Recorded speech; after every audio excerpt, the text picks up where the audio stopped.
Okay தம்பி. அனைவருக்கும் வணக்கம். எனது பெயர் ஜி செந்தில்குமார். மயிலாடுதுறை மாவட்டம் வைத்தீஸ்வரன் கோவில். நான் பாரதிய ஜனதா கட்சியில் கடந்த சில ஆண்டுகளாக பணியில் இருக்கிறேன்.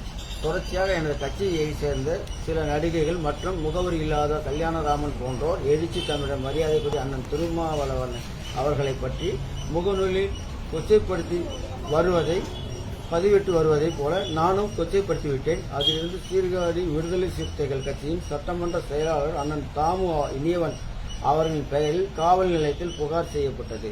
தொடர்ந்து பல்வேறு விடுதலை சிறுத்தை கட்சியின் நெருக்கடிகள் என்னால் நடமாட முடியாத சூழ்நிலையில் கருத்தில் கொண்டும் நான் செய்த தவறை உணர்ந்து மன்னிப்பு கோரியும் இனிவரும் காலங்களில் இதுபோன்ற தலைவர் திருமா அவர்களை பற்றி எவ்வித அவதூறும் செயலில் ஈடுபட மாட்டேன் என உறுதியாக மன்னிப்பு கேட்டுக்கொள்கிறேன்.